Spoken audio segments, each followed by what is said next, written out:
Welcome to the Panthers Sports Report, presented by the Milwaukee Brewing Company. Founded on the principles of crafting and creating beers using the best local ingredients, make sure to visit them today at either one of their locations in the Arena District or in the 3rd Ward. Hello, welcome to the Panthers Sports Report. We talk women's basketball as we wrap up the 2020-21 season. My name is Matt Menzel, being joined by Panthers women's basketball head coach Kyle Recklitz. And all right, 28 games. You got 28 games in during the 2020-21 campaign, and what a season it was. Team finishing with 20 victories and 8 defeats. And I know after the season you said perhaps unfinished business as you go into the new campaign, but how would you summarize the way this season played out? I mean, you said it, 28 games. I mean, that's a shock to me. You know, I mean, when we started in November, we didn't know how many we were going to get to play, or if there was going to be massive shutdowns, or even if our opponents were going to have shutdowns and we were going to lose games like that. And, you know, everything just played towards our favor in that way. And we were really one of the fortunate teams in the country to be able to get to play a full season. What do you attribute that success to, being one of the few teams that got 28 plus games in? I mean, a lot of people say it was luck. A lot of people are like, oh, you were so lucky. But I don't think a lot of it was luck. I think a lot of it was a testament to what our team, you know, bought into and their sacrifices that they made. Our coaching staff, our players, our support staff, you know, everybody just did their part in making sure that they stayed, you know, home when they weren't at practice and always wearing a mask. I was just really proud of just how they really locked into that concept. And, you know, I feel for them. You think about the freshmen. I mean, they didn't get to have a real dorm experience or even really get to go to a party ever. I think our team had a few parties themselves, but not like together, which is good. They needed that experience. But I'm just a really proud coach to had that opportunity to play all of our games. On the court, how would you, I guess, describe the characteristics of the defense? A defense that only allowed teams to score about 56 points a game, only allowed teams to shoot about 35% from the field. Yeah, you know, we did recruit a lot more quickness. You know, I mean, we brought in Michaela Santoro. Her feet are so fast. I mean, literally, I'm always just like, I just can't believe how fast your feet are moving right now. But then you look at our freshman class, and it's an extremely athletic class. It's probably the most athletic class that we've recruited. And so we just really brought in a lot more players that had that. But to be honest with you, it stemmed from the mentality side of things. We had Bree Sierra as a senior who is defensive hungry. Like, she gets so excited when we're doing defense in practice. And that energy became really contagious. And a lot of people kind of bought into that defensive side, that we could really make a dent in conference, maybe even win conference if we really stepped up our defense. And so that was the big mentality shift this year. Panthers were the only team in the Horizon League to play all of the 11 other schools during the course of the season, thanks to the Horizon League tournament, playing Youngstown State in a quarterfinal. Testing your memory a little bit. We talk about defense because defense was big, especially in that second half comeback. But what do you remember about that Horizon League tournament quarterfinal win against the Penguins? Yeah, it was a back and back. You know, it just kept going back and back. And I just kept thinking, like, hopefully the home court advantage will take over here soon. And hopefully our senior leadership will take over. I felt like we had control a lot of the game. We missed some opportunities within the game, but I felt like we had control. And so I never was during the game feeling worried that we weren't in a position to win. So that was a good, positive thing. But then we just went on that run. I mean, I think it was end of third quarter, you know, like we had some people step up and hit really big shots to take us into the fourth quarter that kind of like gave us the momentum going into that fourth. And from there, we just didn't turn back. And to be honest with you, anytime you get Michaela Schmelzer playing the way that she played and looking to score and providing us with assist and scoring opportunities, I mean, to me, it's a wrap because she's such a great quality player when she's doing both of those things. Yeah, Michaela Schmelzer going off for 24 points. The Horizon League tournament run came to a close in a semifinal loss from Indy, falling against IUPUI 56-46. Not for a lack of energy or effort, but was that just simply a game where the offense never could find rhythm? Exactly. Like if you would have told me going into the game that we would have held IUPUI to 55 points, I would have told you we won by 10. We missed opportunities, and I do attribute a lot of it to IUPUI. I mean, they're a great defensive team. You know, I felt like they were really there on the catch. We didn't have a lot of room to get shots off, but we were also a little more hesitant. I think, the first time playing on that court, the first time playing in the Final Four in a really long time, added a little extra nerves to the start of the game. And then it was like when we didn't have that strong start, there was this like fear of, oh gosh, are we going to get there? Brady really started getting us out of it. We made a really great run. She hit a couple threes back to back for us, which was really nice. But in the end, they were just the better team that day, and it is really tough to beat a team like that 3 times in a season. So to go to their place and beat them twice earlier in the year and then have to try to find a way to win a third time, it just stung us a little bit. Yet the season was not over, and rightfully so. The team rewarded all the sacrifices they've made throughout the course of the winter. Got news that they had qualified for the postseason WNIT. What was that like to get the word that, hey, you were among the teams to qualify for this tourney? Yeah, it was going into that week was a little like we were sketchy, I guess is the word I would use. We just didn't know. It was so up in the air. They cut the tournament field from 64 to 32. If it was a 64-team tournament, I would have known from day one that we were in. But being that it's 32 and that every conference has an at-large bid still, really was like we were nervous a little bit. We weren't sure if we were going to make it in or not. We felt like we did everything we needed to get an at-large bid, but it was just we didn't know. And so I kind of played it even. Like we took a lot of practice time off. I let our players rest. We played a lot of fun games. Literally we were just like we were doing hot shot competitions and I was like trying to keep their energy up because it's like the unknown, and then when we, got the word, our team was just so excited, just finally hearing, it was like this big sigh of relief, this big, deep breath in, deep breath out. We get to still play again. Nobody wanted our season to be over. We were just having way too much fun. We'll talk about the games in our second segment, but I want to get your thoughts on the whole experience because it was different, obviously. It was almost essentially like being in a bubble. You went to and from the hotel, back and forth to the arena. The difference is fans were allowed in, which certainly, upped the atmosphere. And how about for Michaela Schmelzer? Go figure, she's from Loves Park, Illinois, and who would have figured she'd ever get an opportunity to play a college basketball game in her backyard, which she got the opportunity to. Exactly, because there's no college teams from her backyard. So, what a great ride. We went down there a few days early, extra time together. We had to quarantine in our hotel for a period of time. It was a unique experience for sure. And then just having other teams at our hotel and I had an opportunity to talk to some of their coaches and getting to hear what was your season like? And hearing how every team kind of handled the COVID stuff so differently, and how they responded to it. It was just very different. But our team was just it didn't matter where we were going to play the game. They were so happy to have their families being able to come to the game. And the hard part was I was like, you can't actually hang out with them. There's no hanging. We're still in our bubble, so they can come to the game, but you can't really spend time with them. So I did let them get a hug after the game, but other than that, no dinners or anything like that. So it was just awesome to have that experience and for our young kids to be able to feel that tournament time. We'll talk more about the game results as we continue. We'll come back after this here on the Panthers Sports Report presented by the Milwaukee Brewing Company. UW-Milwaukee was my first choice because it has a top business school. Because I wanted to go to a diverse campus with supportive resources. Because of its leading engineering school. Because they connect students with internships at Fortune 500 companies. UWM was my first choice. They have strong programs for health professionals. Because its green campus is helping me get involved in sustainability. UW-Milwaukee was my first choice because they helped me discover my passion for public health. Make it yours. Welcome back to the Panthers Sports Report presented by the Milwaukee Brewing Company, along with Panther head coach Kyle Reckless. My name is Matt Menzel. We wrap up the 2020-21 women's basketball season. We left off in that first segment talking about the experience of heading to Rockford for the regional of the postseason WNIT. And in the first round, got a big win. A dominant victory over Drake, winning 84-46, the fourth postseason victory in the program's D1 history, all of the last 5 seasons. And you think back to that game, and it just seemed like everything came up Panthers that night.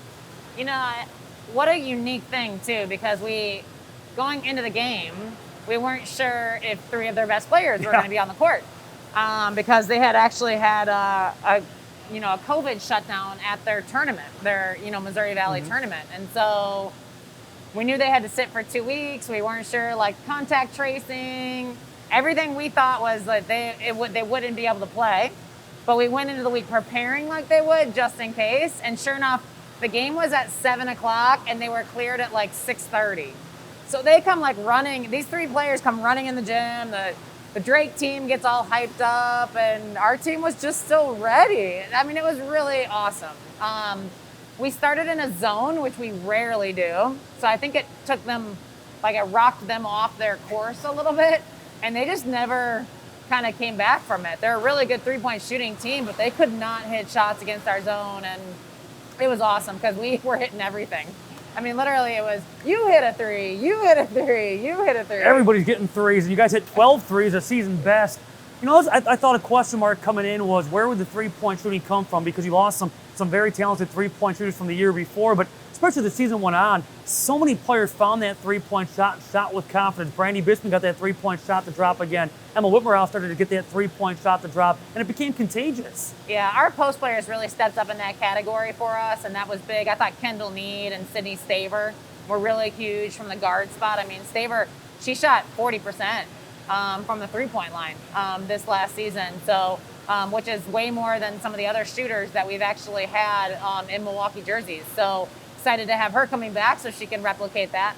But yeah, I mean, our post players, when they're shooting well, we're a totally different team. And you saw that throughout the season. You saw it in the Drake game. You also saw it in the IUPUI series. Emma and Megan were really hitting threes during that series. So it is a big thing. It's a part of like what we recruit to, is that fundamental ability to be able to shoot from the outside as well as be able to score in the paint. In that game against Drake, Megan Walton had her 9th double-double of the year. She had 14 points, 12 rebounds. How did you see her game evolve? Obviously, she missed all of last season with injury, but how has her game evolved since her freshman season? Yeah, well, you know, it's interesting because she actually, and nobody really knew this from the outside's perspective, and you didn't get to travel with us this year, so you didn't get to see it either, but when we took that dive right in the middle of the season, Megan had actually broke a bone in her foot. So she continued to play through pain, a lot of pain throughout this year as well. So it just stunk because she was coming back from injury. She was feeling really good. She was putting up great numbers. And then it was in that first Wright State game.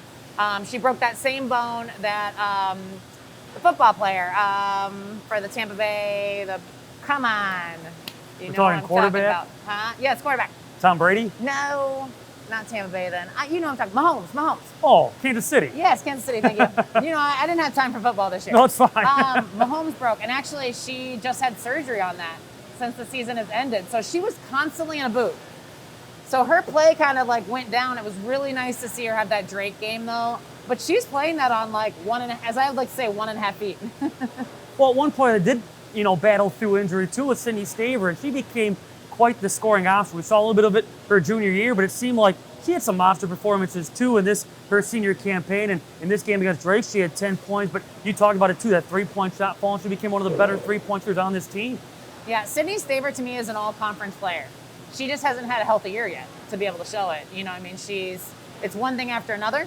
She had to sit at the very beginning of this season for one reason, and then when she came back, she's been having some issues with her patella. So she is actually going into surgery here soon as well to hopefully fix that so she can have a really strong 5th year for us. But she is an all-conference player. The way that she performs in practice, her ability to score off the dribble, her ability to shoot the 3, I mean, she really could be the difference maker in us getting to that NCAA tournament next year. We'll talk about Brady Bisping more in our last segment as she was named all-conference. We'll hit on that as we go along. But I want to bring up her free throw shooting and the team free throw shooting because that played a big factor throughout the course of the team's success. And Brady Bisping, 93% from the free throw line this season. That's a program record, tops in the entire nation. A career 89% free throw shooter. That's a program best. How about as a team? As it sits right now, it is a NCAA record, men's or women's basketball at 83.8%. It shattered the old program record of 79%. It just seemed like when this team had success, you guys got to the free throw line, and, never blink an eye, this team was hitting every one of their free throws. Yeah, and the games we lost, we didn't get to the free throw line. I mean, you're right. It was success came when we got there, and we hit them. I got so many phone calls at the end of the year of people asking, what do you do to make the free throws? I'm like, well, first of all, it's very team-led. I think, Brady was a big proponent of it, but our team shot a lot of extra free throws without the coaches being there. They didn't record them to us. They actually put them in their own group chat. So they would do their own self-checks to make sure that everybody was getting them done and shooting good percentages. But the honest truth is, I think as soon as it kind of like started at the beginning of the year where we were having these games of like 20 out of 21 or 22 out of 22, it's like the confidence just grew. And it was almost this like shock when somebody would get to the free throw line and miss one. It was like, wait, did we just miss a free throw? That was a bigger story. It really was. I was like, oh my gosh, we missed a free throw. There was times I even ran timeouts. Like during the free throw line, I'd pull everybody off the line and I'd have 4 people without the one person, and I'd just be like, relay the information, because it was just, I felt like we were going to hit it. We didn't need the rebounders. Now, the season did eventually come to a close with a second-round postseason WNIT loss against the St. Louis Billikens. Your takeaways from that loss? Yeah, I mean, we decided to still play our zone. They're a really big team. They've got a lot of length. And we had a missed assignment on the corner, in the corner threes. And that's okay. I mean, it's like one of those things you live and you learn. We hadn't been practicing our zone probably enough to make a run with that in the tournament. It worked against Drake. We were hoping it would work. They had one player, Janae Ken, who caught fire against us. And so it was one of those situations where, if we could have had the game back, like if we could play them again, I think it would be a totally different game. It's very similar to the IUPUI conference game. I mean, we couldn't hit shots, and they were hitting shots. And so it just, I hated that for our team because I wanted them to find a way to win this game so bad so they could move on. But in the same sense, I mean, St. Louis was a great team. We had a great season, and that loss takes nothing away from what we had accomplished that year. And as we sit here, 5 seniors on the roster, we know that potentially 4 could be back. We'll have to wait and see. One that is not coming back, Brady Sierra. What has she meant to you? What has she meant to this team upon transferring in from Iowa? She's been really the reason why we kind of took the turn. I mean, she's her heart, the way she plays. I mean, she is one of the more unselfish players that I've ever coached. It wasn't about her glory ever. She wanted the title of guarding the best player on the other team. She was a facilitator. She was always making the best pass to the post or setting the best screen for somebody to get open. Even to the point where we were like, Bree, we want you to score more. You can score more. You're super capable. And you look at some of the games we've won this year, it was Youngstown, people not guarding her, thinking she couldn't score, and then she's just, bucket, hitting open shots. I mean, Bree hit so many shots in that Youngstown game, but she was able to do that all year. She just didn't need to do that all year. And so we're going to miss her a lot, but I'm so proud of her. She's getting to live out her dream of being a nurse. On a cardiac floor. She's going to save lives. And we'll obviously stay in touch forever. She'll be at a lot of the games to watch Angie play, so she'll be around. And Youngstown State just never learned. They always kept her wide open over the years. We'll come back and look ahead to the future as we wrap up this edition of the Panthers Sports Report presented by the Milwaukee Brewing Company. Joel Embiid is unhappy. Like, really unhappy. Because the internet keeps using not-so-amazing GIFs to react to his amazing highlights. Mountain Dew presents the Joel Embiid Deserves Better Reactions GIF Collection.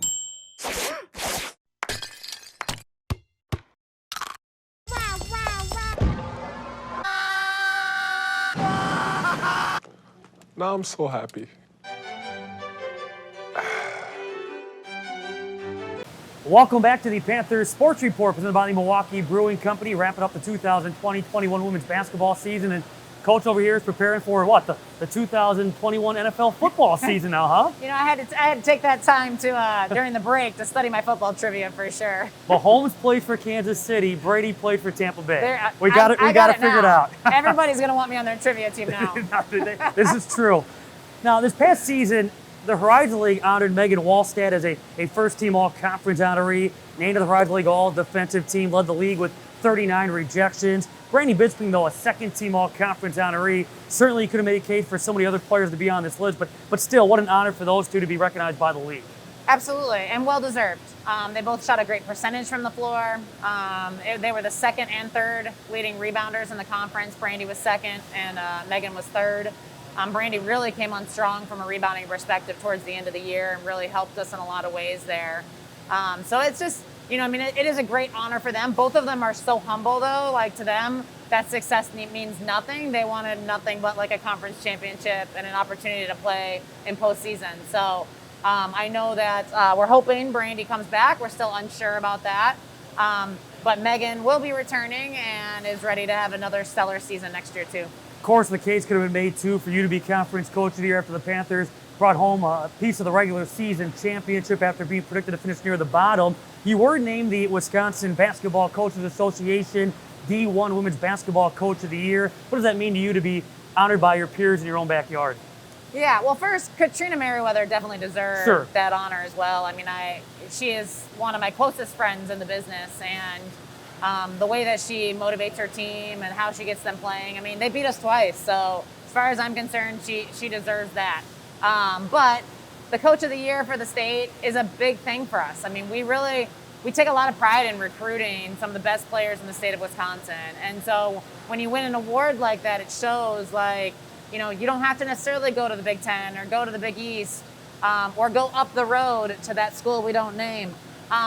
You don't have to do that. You can come here to a really fun atmosphere, a great city, and play for a good coaching staff. You know, it's just, and a coaching staff that truly cares about you. So that was a big honor. I was really like proud to receive that. And I know like I got a lot of congratulations notes from people all over the state. And a lot from my team, actually. A lot of the players, actually, when they saw it online, reached out to me individually and personally and just thanked me for being their coach, which is, you know, kind of my why I coach anyway, is for them. So it was a really awesome honor. Forget wins and losses. Was this the most challenging year for you as a coach when you look at your career with all the things that you had to navigate through, both on and off the court? Absolutely. I mean, that's a great word, challenging. I mean, it started, you know, when we couldn't hire an assistant or a graduate assistant, and so it put a lot of extra work and a lot of new responsibilities on my staff. I thought, you know, Molly Hansen stepped up incredible as a director of basketball ops. She didn't have managers. She didn't have our GA. So, I mean, a lot of those like jobs that no one wants to do, like doing laundry and stuff like that, she did and never complained one time. I never ever saw her complain. You know, Kelly Clements, our trainer, had to step up in different roles. I mean, she's doing food orders on the road. You know, we all had to do, you know, different responsibilities to get to that point. And even just the players, you know, the sacrifices they made.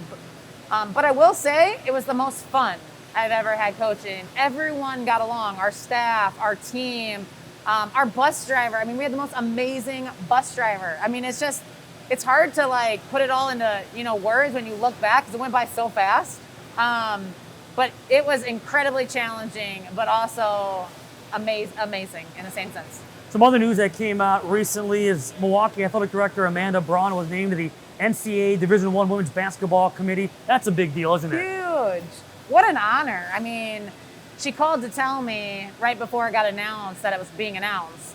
And I was just like in awe on the phone because it's not an easy position to get.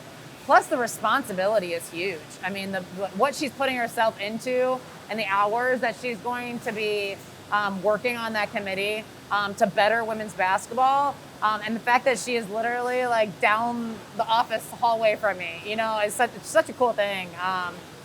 My boss, a mentor to me, being in such a high level role like that, really shows that love for women's basketball. You know, I mean, that she has that passion for it. I mean, we all know that because she played it, but then for her to like actually now live it and be a part of that committee is just such an honor for her. Really happy for her. So as we sit here now, it is the off season. So at least for the players that are coming back, what's the mindset? What's the focus? What are you hoping these players do during this time to prepare for 2021-22? Yeah, you know, I mean, I really felt like we had more in us. You know, towards the end of the year, like we had that little letdown of those 5 games. I wish that wouldn't have happened to us. So I want more. I'm not satisfied. And I know that the players aren't either.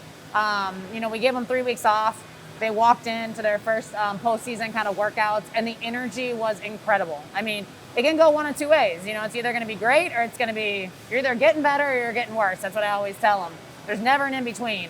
And they walked in and got better. I mean, we've spent the last 2 weeks just really improving individually as a team. But through the whole thing, the fun has continued. The level of excitement and energy has been great. Now, I'm venturing to guess when you look at who could potentially be coming back as far as the senior class goes, on top of the normal returnees, on top of the incoming class, depth could be a huge strength. It already was, but it's going to take that next level. Oh, hands down. I mean, we've got the experience. I mean, I was even working out with Kendall Need today and Angie Sierra, and afterwards, I was just in awe of how much they've improved. I was like, do you guys remember your first like workouts when you got here? Like, you're totally different players now. Like, you're already playing like sophomores. The two of them are going to be like stepping up big for us. And then I was watching Kendall and Macy in the last workout go at it because Kendall's working on her post game and Macy's working on her post defense. And I mean, I was just like, the future is definitely bright. And our freshman class is equally talented. The ones that are coming in, the newcomers, they're equally talented and equally as athletic, and they're going to put some pressure on some of the older kids. So it's shaping up to be a more normal, if you will, offseason as we saw a couple of years ago. That's the hope. It looks like we're going to be able to come back for the summer, which is really nice. But again, we're not expecting our freshmen to really step up. You know, the women that are coming in, they have an understanding that they're all going to redshirt so that they can all improve and get better. So really, it's our returning team. There won't be any new faces. So that's exciting too. So to wrap it all up, if you could point at one or two moments from this season that stand out among the rest, what stands out about what we saw this past winter? I would say, I mean, we didn't officially win the state because we didn't get a chance to play Wisconsin. But beating Marquette and then beating Green Bay twice at their place, that was huge. You know, to know that like we proved that we're one of the better teams in the state this year.